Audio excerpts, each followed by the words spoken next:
keeps it real. Fancy Nancy's here, she's the deal. A little bit of real, a little bit of fancy. Nicole, Rousseau, and my girl, Fancy Nancy. High producing queens, yeah, we're icon status. With that polished grit, you can't combat us.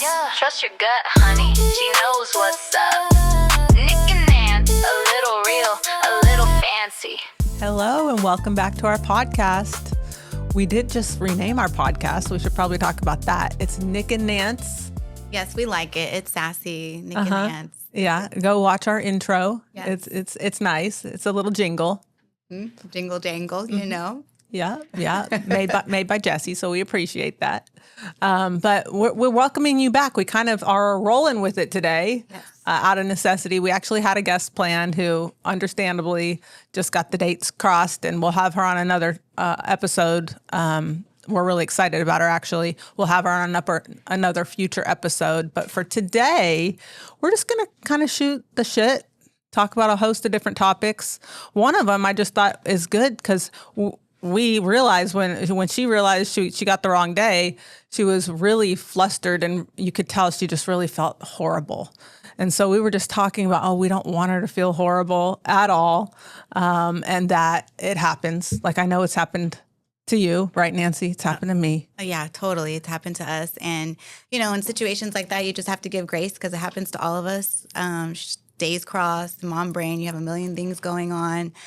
You just think it's one day, write down the wrong day. So, you know, it happens to everyone. Just give grace and we move on. Exactly. And when it does happen to us, I think it's worth noting, you know, like, I can tend to ruminate and feel guilty for a really, really long time. And I just think it's important that if it does happen to us, when it does, we learn from it. That's the first thing. It's a lesson, but also, like, we give ourselves grace, right? Yeah, that happened to us. We had a client that we were supposed to meet, and we got the days crossed, and something happened that morning with both of our kids, and she texted us, remember, and she was like, I'm here, and we were like, oh, crap. And I immediately called Nancy, like, shit, like, I'm not there. You're not there.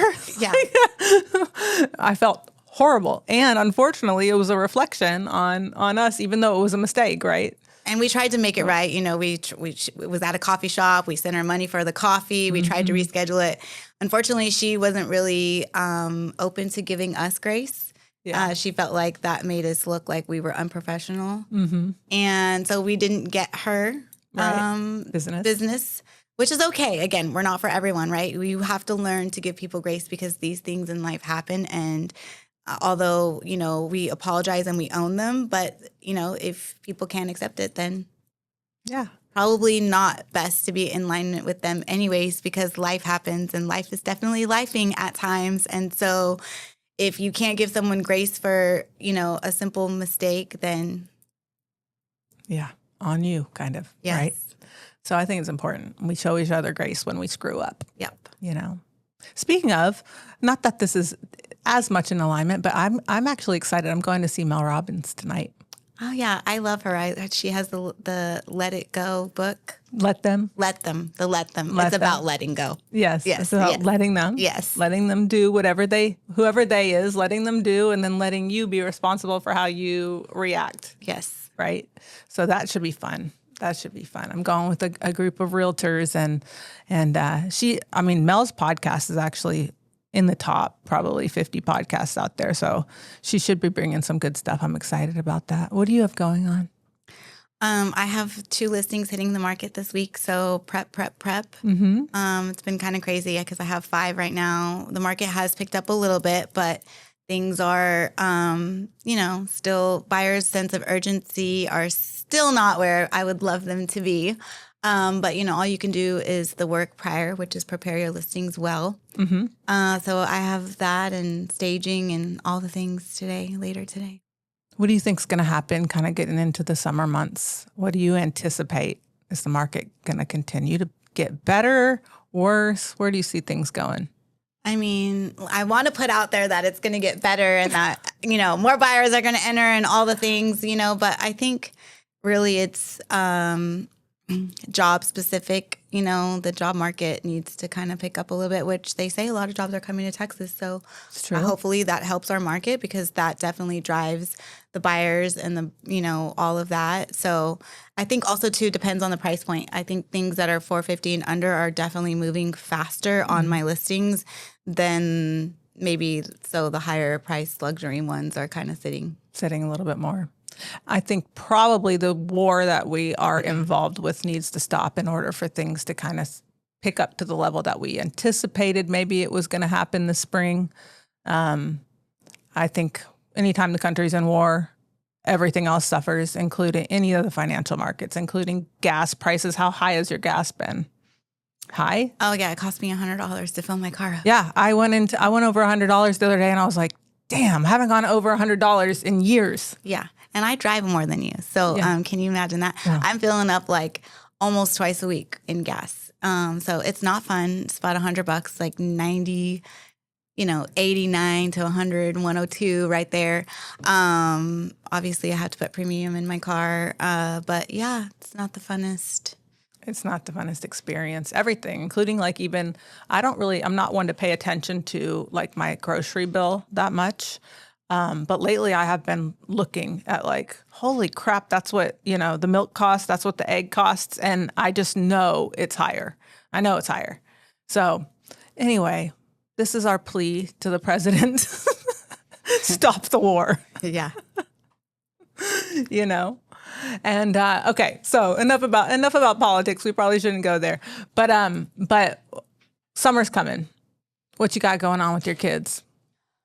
Yeah, that's a whole thing. Cairo, I have him signed up for camp convention for 1 week. And then I had like each week like planned out at different camps, but these camps are so expensive. They're like anywhere from like $300 to $450 if you do like a specialized camp like STEM where they're building things. And some of them for $450 doesn't even include like the lunch. You still have to pack a lunch and the snacks. I mean, it's kind of, and that's from like 9 to like 3:30. It's not like it's like 8 to like 6. Like it's like. That's redonkulous. Yeah. And like there was like a cooking class in Frisco, like flour or something. It's $450 from 9 to 3:30. 9 to 3:30 for 1 week? For 1 week. Oh, These are like 1 week. So it's like $300 to $450 a week, like for camp. And so I'm trying to figure out, because, he gets bored easily. I think the struggle bus that I'm on is just that, Cairo, my son is, he's sensory. Mm-hmm. And so I just kind of struggle putting him in a camp where it's like mostly like teenagers or college students watching, because if you scream at a sensory child or you don't know how to maybe speak to a sensory child or those kind of things, it can escalate. Mm-hmm. And, they're just college students or high schoolers or whatever the camps have. They're not so much trained on. Right, like, they're how not to deal trained. with And when you call and you ask the questions about it, they're like, oh, they're CPR certified. And I'm like, yeah, but how many kids is it? And they're like, it's 30 kids, it's this. And so I'm like thinking one student teacher to 30 screaming kids, and then the age ranges are mixed. They do it in order of like birthday, which also stresses me out because Cairo could be in the same camp as he's just turned 7 as a 9-year-old, Mm-hmm. So what's the 9-year-old teaching my 7-year-old? And so it's a lot for my mom brain to like find the right spot for him. Well, also, if you're doing weekly camps, it's like a different environment every week. Like that's not, that kind of is stressful in and of itself because you don't know what the next week is going to bring, just as you're getting used to the one that maybe he's in. You know what I mean? Yeah. I did find one that I kind of am thinking about. It's right by our house, and he tried like a trial day there, and he said he liked it. And they have like a culinary cooking class in there. They have a bowling alley in there. They have like a splash pad. Like they have all the things in there. But again, it's like $350 a week. They get us on that. That's like more than a newborn baby's daycare, which is pricey. Yeah. It's crazy. Yeah, I put Lincoln in. This will be the 3rd year in a row. It's Boys and Girls Club. So it's actually pretty cost effective, but it is more of like real young adults, like high school students, young adults running the thing. So you probably wouldn't like that. But it's cost effective, and Lincoln likes it because like every day you have the potential to like get on the bus and leave the school and go to whatever, Kid Mania, bowling, main event, whatever. And anyway, it's a good option. All you moms looking for where to stick your kids. Because the last thing we want is for them to be on their iPads all summer or, not be able to get any work done as a working mom. So this is annual issue that we run into. Yes, definitely. It is. What about vacations? Anything else planned for the summer? I do not. I need to get something on the books, even if it's something where I just go somewhere by myself. That would be awesome. Yeah, that'd be awesome. We just got back actually from Austin. That's not a vacation. That was a work trip. We went to Austin for the Girls with Grit conference, and we're conferencing from 9 to 5. And then we have like dinner, and then we have 16 bitches in one house. When they say conference, they mean conference. Like you're in conference. For Yeah, you're in conference like all day. Yeah. And then it's a lot of personalities and a lot of things to navigate. So, I mean, it's fun, but it's not like you're like honestly zenning and like relaxing and you get to go hide in your room and like decompose from the conference. No. That was the first time I've ever been in a house with 16. Like anything above maybe 4 women, 4 or 5. That was crazy. I'm not used to it. Yeah. Well, I mean, we had fun. Yeah, we had fun. Not saying, I'm just saying, women aren't the type to just be like, whatever. They're gonna say when something is irritating them or they want something or, you know what I mean? Like, and I can appreciate that, but it makes it, when you're dealing with 16 very different female personalities, it's interesting. It got interesting, that's for sure. Yeah. But we made some fun reels. Yes, it was fun. We had a good time. It's always the Girls with Grit conference is always a good conference. We learn a lot. It's women empowerment, so we like it. It was great. What was your favorite part of the conference as far as the content? I liked Liz and I liked Trent Shelton. I thought he's a great speaker. I mean, I've known him for a while, so just seeing how far he's come is pretty cool. And I thought he was really inspirational. I think he speaks from the heart. So he's very relatable. Obviously, his following is massive. Yeah, he was fantastic. Fantastic. I wonder how much he costs. A lot.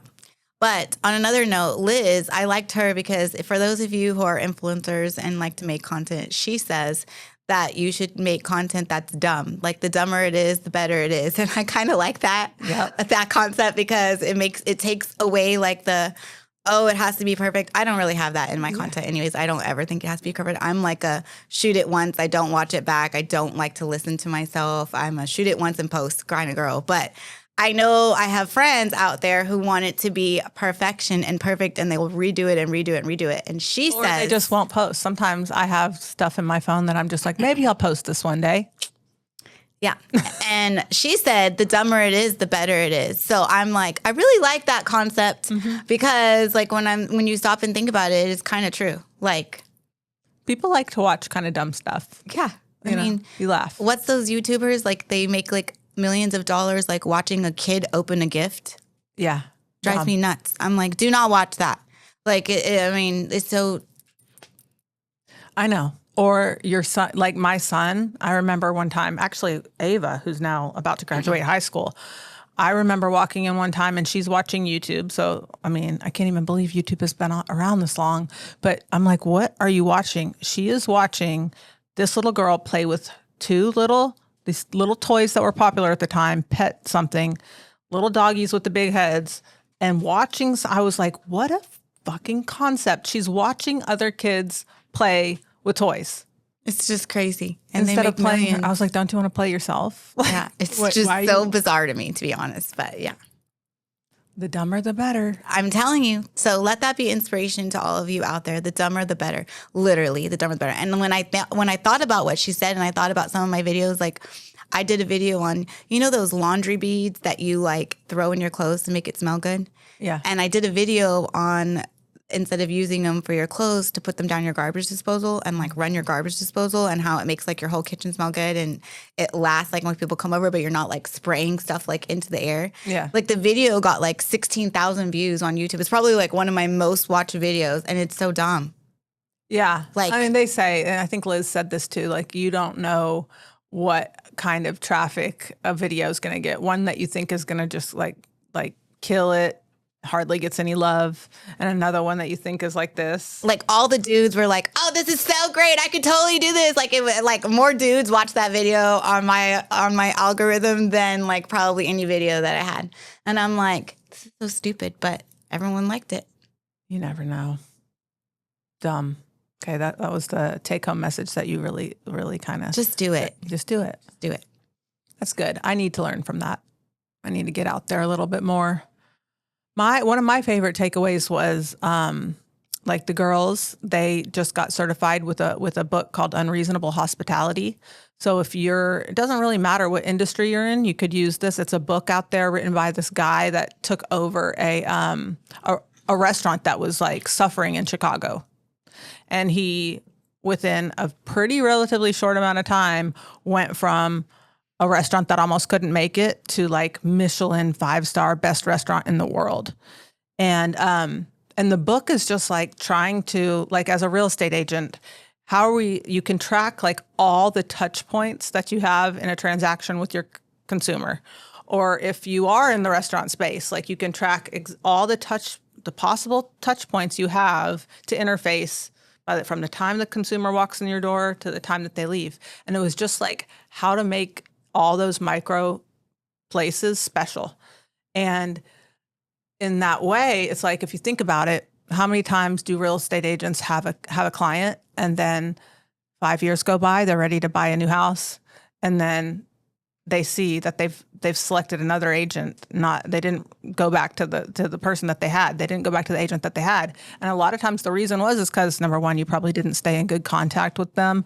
But even if you gave good service, it probably just wasn't like that unforgettable.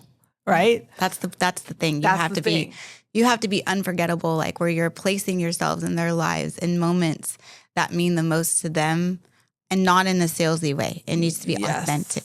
So one example they were giving, which I thought was good, is like, say right after the house closes, like have the refrigerator when they're moving in stocked with like a lot of nice beverages all lined up like perfectly. Find out what they like to drink, like whether it's like Celsius's or whatever it is, Diet Cokes. Find out what their drink of choice is.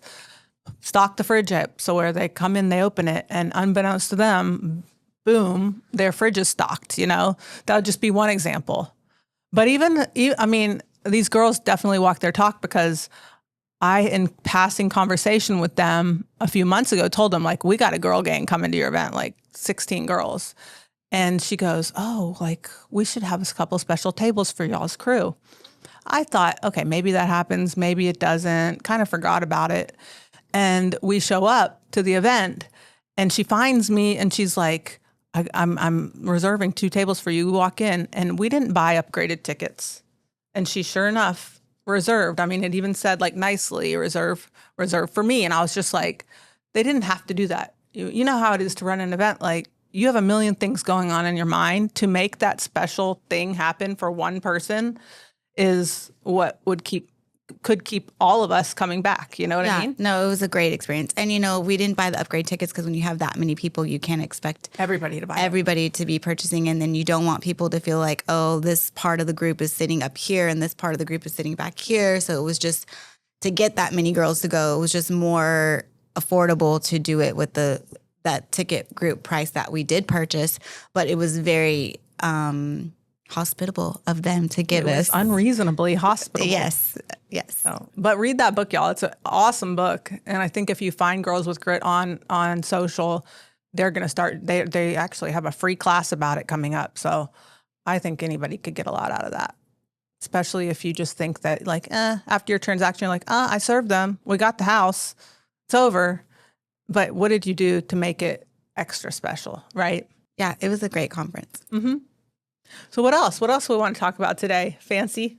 Listen, these girls and their peptides. Are y'all on this peptide trend that's happening out there where, like, they're talking about this HGK 2, 12, 15. Nancy don't know what she's talking about. No, I have no clue. And they're like, oh, yeah, I'm on Glow and Clo and Okay, just let me tell you guys what the real deal is. Because Nancy has a bunch of melanin in her skin. So she ain't got to worry about all the damage that us white folks have accumulated through the years. I mean, I'm telling you. They be leaving me out talking about, oh, let's go to do a Botox. Da, da, da, da, da.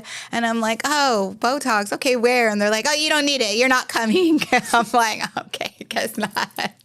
She don't need it. Can you even believe looking at her face that she has nothing, like absolutely nothing? I mean, you know.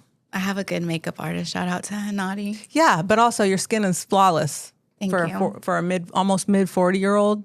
Yes, I'll be 45 in December, ladies. Yes. So some of us have to do things to get it that way. So anyways, let's talk about these peptides. So the Clo is the one that I'm taking right now, which is basically what they call in the gym and health space, like the Wolverine stack, where if you're working out a lot, you have TB 500, BPC 157 to help like make your muscles recover fast. And if you have an injury, people are taking these, but they're kind of good for anti-inflammatory and things of that nature as well. Everybody needs some good anti-inflammatories in their life. So disclaimer though, guys, before I continue talking about this important topic, number one, I'm not a medical doctor, anything medical. You don't take advice from me. You don't say. I mean, I wouldn't know by all the things I'm hearing. Do not follow what I'm saying. As a matter of fact, none of this is FDA approved, but RFK, Making America Healthy Again, did just put like 8 or so back off the schedule, whatever it is, onto getting it on the path to be approved. So they may soon actually be FDA approved. For the time being, though, they're not. So that's one thing. So be careful where you get your peptides. You probably want to get them from a good, reputable source, but also don't even listen to this. And I'm not a doctor, but listen, because you might be interested. So the one component of this one stack, I'm not joking, literally has changed the quality of my skin. And I'm just started, so I can't wait to see what it looks like in a couple months. Fancy. I'm gonna look like you. I mean, here. And it's the copper peptide. So it's CUGK something. Anyways, it's in the glow stack. It's in the Clo stack. And which, by the way, I have to interject here. She's talking about how amazing it makes her skin, but what you guys are not hearing is that it does. She's over here. Oh my gosh, I'm so sore from where I shot this peptide. Okay, let me give you the real deal on the side effects. So side effects that I've noticed is just with copper. I've shot other peptides before. I've shot the BP 157 and the TB 500. And no side effects. And actually, one time I injured myself on a wakeboard, got these peptides and healed really fast. So they do work according to this non-doctor. But this copper peptide, I think the molecule's a little bigger. So one of the side effects, unfortunately, is a little bit of soreness at the injection site. So I will say that. Also, when I first started it, I started getting just like flushed. But I will tell you, it works. It's worked better than any laser surface thing I've ever done, better than any needles in my face for anything. And I haven't done a whole lot, but I've done a couple things like lasers and Botox. This is by far the best. So I just want to say that. I'm excited. I'm excited for you. There's one that I want to try, and it actually tans your skin. Really? How? I don't know. What does it add? Like Melanin. Really? Yeah. Very interesting. I'm clueless, obviously, about any of this. I'm a scaredy cat of all things that are not. I'm just such a scaredy cat.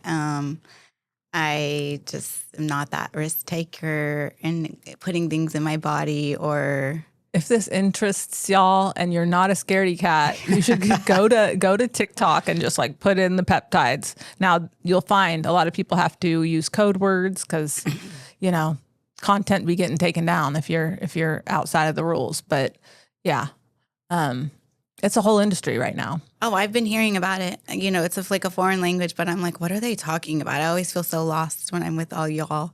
Together, they tag team me. I mean, I'm the one sitting there what are these ladies talking about? But there's some that help with metabolism. There's some that help basically with visceral fat, like your abdominal fat. There's the GLP ones that a lot of people have taken to lose a bunch of weight. But yeah, maybe we should have a guest one time that really goes into this for people. Because I believe it's kind of one of those things that is going to put other industries that have been in business that kind of just keep you using their stuff out of business. Yeah, well, what happens when you stop using it? That's a good question. I've known people to stop using the GLP-1s and they gain the weight back. Yeah, so how is that effective? You have to be on something your whole time to actually see progress. I mean, if you're overweight with diabetes or just significantly overweight, I mean, I guess time will tell about the negative side effects, right? But there's a host of negative side effects from being massively overweight. Yeah. I've heard of people doing like the Ozempic and different things, and they like lose their hair and like it comes out in like chunks, and then like they get off of it and then they gain all this weight back. And like things like that are scary to me. I'm like, That is scary. Well, you don't need it anyway. I know. I'm just saying. This is why I'm a scaredy cat, because I like listen. I'm like, oh no, I don't want that to happen to me. I'll just keep the problem I have, keep my little midsection fupa here. I'll just wear clothes that hide it. We'll be good in the hood. I just can't. I might try this one that's not a GLP-1, but that does help with like abdominal fat. Nicole, you have no fat. I know, but I mean, it also helps with muscle. About? You weigh like 120 pounds. Like you have no fat. Okay. No one wants to hear about that. No one cares, right, guys? No one cares about Nicole's midsection that she doesn't even have. Anyways, next topic, Nicole. What are we talking about? People do want to hear about these peptides. I'm going to tell you right now, they're the most watched videos on TikTok right now. Or maybe it's just my feed. Let's talk about 50 Cent. Oh, yeah. I appreciate his pettiness. Like, I'm not such a petty person because I'm just like direct, straight shooter. Like, I'll just tell you like, yeah, no, I don't like that. Or, like, no, I said this because you said this. Like, I'm very straight shooter, but his pettiness, I really appreciate. Like, I saw one today and Diddy's son was talking about how Diddy wasn't in the Epstein files, blah, blah, blah. And then 50 commented back, yeah, that's because your daddy out there making his own files. Like, it was so hilarious. Like, the pettiness I can appreciate. Let me give you one that I heard that he did one time. So he was in a beef with Ja Rule, I think. I think it's Ja Rule. Oh, yeah. And he bought out he bought out the front tickets. Like, he spent his own money to buy, like, the front however many rows. And then nobody's in the front 6 rows or whatever it was at his show. So petty, but, like, so good. I mean, that is, like, the best revenge. I mean, it's terrible, Hilarious. But it is funny. It is funny. It is funny. It's funny. And at the end of the day, I mean, I feel like he knows some shit about people who have done some shady stuff. Yeah. I trust his judgment. Do you? I think he's made some. Yes, I like 50. I do like him. He's proven. I mean, some of his stuff. I don't think he's ever been wrong that I've known. I don't know. Allegedly. This is all alleged. But speaking of pettiness, what do you think about pettiness and when you have friendships and different things and how things can. Pettiness, cattiness, gossip-ish, whatever word. I try not to get sucked down those traps. On the other hand, I really enjoy friendships that we like play jokes on each other and can kind of like clown on each other in a very friendly way. Like, you know what I mean? I can enjoy the roasting a little bit as long as nobody's feelings are getting hurt. No, I'm down for a good roast here and there. Yeah, I think it keeps it fun, keeps it playful. As long as you're not really like hitting them where it hurts. I like that. And I like back before I got into real estate, I was in tanning. That's part of the reason I need to take these damn peptides. But the group of us, like when all the regional managers in the company I was with, when we go out of town, it was like practical jokes. Like it was like you had to watch your back because you're going to get a practical joke played on you. And I really enjoyed that. Like we put like X-Lax in somebody's tea, like stuff like that. And as long as we're not getting too hurt. You didn't like that? Yeah, I don't know if I'd like some X-Lax or... I remember one time someone tried to play a joke on me and give me a weed brownie. And I did not think it was funny at all, especially coming from someone that is so like rule follower. They're like, oh my, you gave that to her? She's like the biggest rule follower ever. She's going to die. And I'm just like, I feel like I'm already kind of slightly a little bit paranoid anyways. I have a foreign mom. You know, they do that to you, all the things. And so, like, I don't need any... Did you eat it? Well, I almost ate it, except for one of my true friends, where the other friends were trying to set me up. She warned me and was like, Nancy, don't eat it. But they all thought it would be funny to watch me eat it because they all knew that I had never done weed and that it would be like so funny. But then my true friend, she was like, don't eat that. Like, and she saved me from eating. So they didn't get me like they thought they would. You would have freaked out. I would have freaked. I don't think I would think things like that are funny. That's not funny to me. I know you think it's funny, but I do not think it's funny. Okay, I'm more like a funny, like, haha, you switch my drink order at Starbucks. Like, that's funny. Like, but like something that could like impact like how I'm going to like feel or like react to something, or I don't have control of like, your faculties. yes. Like, I don't think things like that are funny. Okay. Like, that's not funny to That me. would have gone one of two ways, and I think it would have gone the wrong way. You Yes. would have either been laughing at everything, or you would have been freaking out. Probably, Like I would say freaking out. Like, yeah. I'm already a high-strung bitch, as Yeah. we all know, and I'm extra, and I'm already a little bit over the top anyway. So, like, can you imagine the paranoia that would have, like, caused? It would have been horrible. It's not a good look. I hope. Thank you to my friend. She shall remain nameless. But, yeah, she saved me. Actually, Denise, you saved me that day. Good looking out, Denise. Yes, Denise, that's a keeper right there. That could have ended up in the emergency room with a panic attack. Yes. Pump my stomach. Oh, I'm dramatic. Yes. Oh, girl, that's crazy. My stepmom has, she has problems sleeping. So I was like, why don't I suggested because Gummies? Well, yeah, but my brother also like smokes weed all the time. So I was like, why don't you get some of Sean's weed? She's like, I am not smoking weed. She goes, sometimes I take these gummies that are up there. These like things that I was expecting to look at the package and to see it melatonin or something like that. And I grabbed the package. I'm like, let me see those gummies. Sure enough, 10 milligrams THC gummies. I was like, you're taking weed. Like 10 milligrams is a crap. Is that a lot? Yes. Oh, I mean, I it's, don't know. for the non-smoker, it's going to knock you out. So then when you told her that, was she paranoid? I was cracking up because I just thought, this is ironic. You're not going to smoke the weed, but you're taking weed in the gummy form. Like I was cracking up. I called my brother, like, you're never going to believe this. Yeah. So she was fine.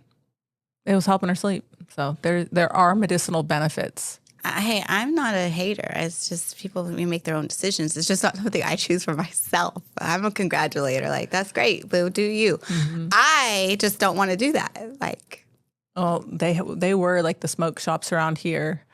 And again, I'm not a doctor. I'm not like a politician. I really don't know what I'm talking about. But I will tell you, the smoke shops around here, they just put a ban on like any May 1st, any like THC containing stuff except for the gummies. So my stepmom's gonna still be able to get her gummies. good to know. Since we're in the real estate space, kind of would be weird not to talk about the biggest news. And for most of you out there listening that aren't in real estate, you have no idea about this. This is probably just insider real estate industry news. But for you real estate agents, you might kind of be involved with this, or it's all over your feeds. And we just got the news, I think 2 days ago now, that that Real Brokerage bought Remax, which was kind of crazy. Like I woke up and I read it and I was like, is this a joke? Like I didn't think it was real. I literally had to go to Remax's website and look at their news and be like, I'll be damned. It sure did happen. And I think the reason I was so blown away is just, number one, I knew Remax was going to have to do something. Like their valuation of their company, they're publicly traded, was suffering more than a normal recession in real estate stock prices. Like it was just like they were hurting, especially here in the US. They do pretty good overseas, but their agent count has dropped dramatically in the past, 5-10 years. They're just an older legacy brand that has been around for like 50 years, right? So I was surprised though, because you had a cloud-based brokerage buying a franchise model brick and mortar brokerage.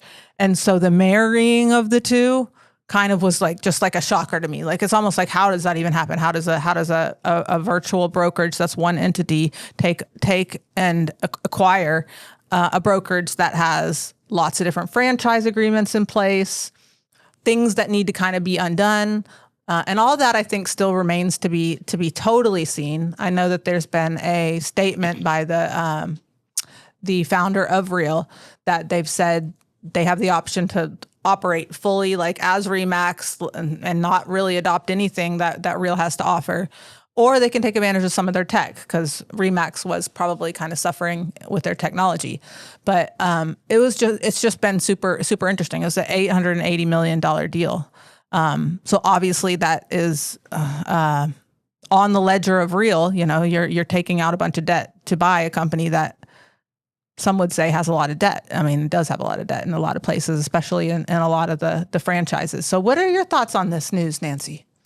I think it's very interesting. I think the most, it doesn't really affect me in any way. Obviously, I just function as me and I move on with life. But I think that it's interesting. Like, you know, you read the different articles like that different groups or brokerages are putting out about it, and the commentary.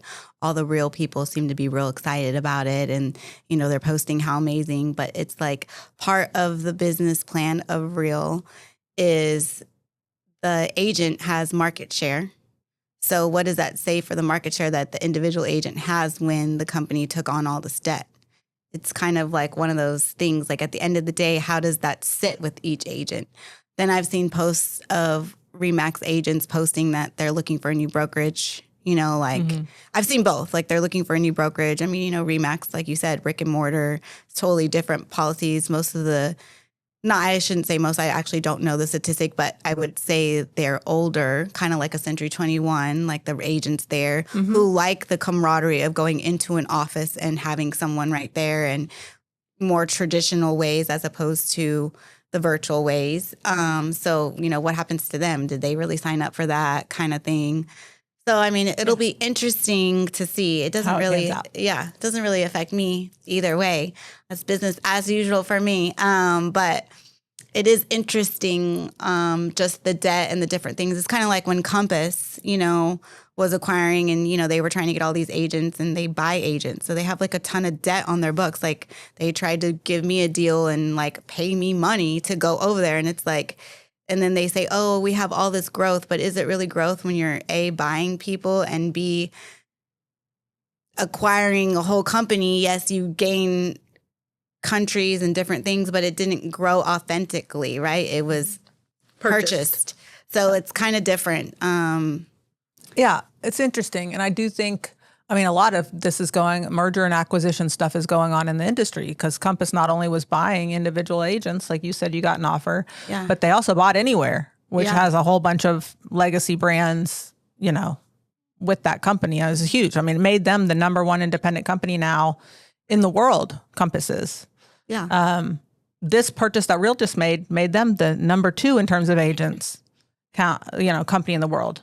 Now, is it all Real? The way that they're looking at this is that it's like Real and Remax, and it's like this new name, but like you're going to have the Remax agent that operates still as Remax, and then you have Real still operating as Real.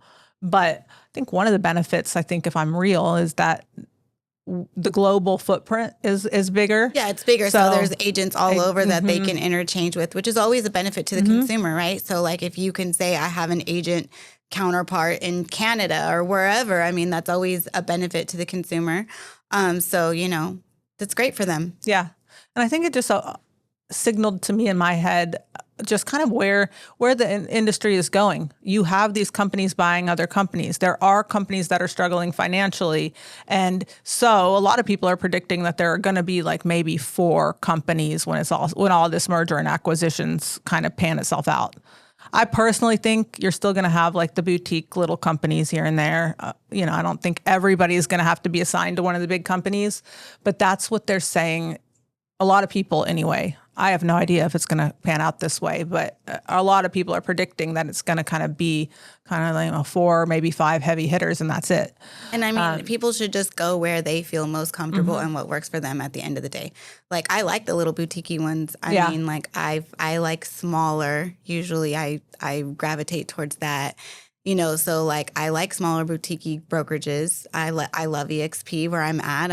I've grown there. I've had different opportunities I wouldn't have had at a smaller broker. So everybody has to go where they feel comfortable, right? And that changes depending upon where you're at in your life. At some point, I agree. Smaller may have been better, bigger is now better, or vice versa. Well, you make a good point, and that is that bigger is not necessarily better, no matter what. Better is better. Like, what are you getting from the company that you're with? How do you feel with the company that you're with? How are your transactions paid to you? Is it on time? How's your broker? Are they easy to get into contact? All the things that matter in your day-to-day business. And then what maybe tools. A lot of people are looking at different technology and AI right now. And those things are mattering more and more to some people. Yeah. And like I said, it changes upon like where you're at, right? Because it's like, I talked about the situation I had, and I felt like my broker totally, completely had my back. And she was just like, what do you want to do? I work for you. And like, she had my back every step of the way. And then like, I make top 250 in the company of how many agents is it? Oh yeah. Like at EXP, 83,000. 83,000. Yeah. And I get a personal note handwritten from the CEO, like of the company, mailed to me saying, you know, we're so glad we have you. This is like a big accomplishment. Like, not Unreasonable Hospitality, right? Like in my small brokerage that I was at, I couldn't really even get acknowledged. And I was like their top person every time. And it was like, there was really not that much acknowledgement. So, I mean, again, you have to go where you feel comfortable. Good. I agree. And not one company is, I don't think, the best place for everyone, right? It's kind of like, we're not for everyone. No one company is for everyone. You got to figure out what's important to you and go where that is. Yeah, go where you're celebrated, not where you're tolerated, guys. Love that quote. But that's the news. At the end of the day, okay, let's end with this. At the end of the day, though, what does it matter for consumers? What does it matter for the average agent out there that's just out there selling homes, right? What does it matter? This whole news in the real estate industry. I don't think there is a big change. I don't really think consumers, when they're working with agents, really even know where the agent is. I mean, I feel like that in my business all the time. I don't really think anyone knows who I'm with. People work with me because of me. I brand me. I sell me. That they work with me. I don't know if I think necessarily that the consumer even understands it. It's kind of like, you know, I think industry jargon, background noise. Yeah, background noise. I think it is great that, like, you know, Real will have an opportunity to now, you know, refer partners in different countries and different things. So globally, yeah, congrats. That's great. Congrats to them. But I don't think the consumer, or for me personally, it makes a difference. Well, and then who really does this benefit most? I kind of have an idea. In my opinion, it benefits Dave Liniger the most. You know, he's like 80-something years old. He's the owner of the entire Remax conglomerate, and he's getting older, and he's realizing that he wants to have cash out, right? And this is a good time for him to do that. He's probably, you know, getting to the point where he feels like it's a good time, and a good time in where real estate is. Projecting forward maybe 10 years, it might not be as good of an opportunity in terms of buyers. So he probably did the right thing, right? Probably. We'll see. Time will tell. Time will tell. Yes. Time will tell. Yes. He got paid, though. He got paid a whole lot of money. He got paid. All right, guys. Thanks for listening to us today. Yes. Until next time. Yeah. Keeps it real. Yeah. Fancy Nancy's here. She's the deal. A little bit of real. A little bit of fancy. Nicole, Rousseau, and my girl, Fancy Nancy. High producing queens, yeah, we're icon status. With that polished grit, you can't combat us. Yeah. Trust your gut, honey. She knows what's up. Nic Nance, a little real, a little fancy.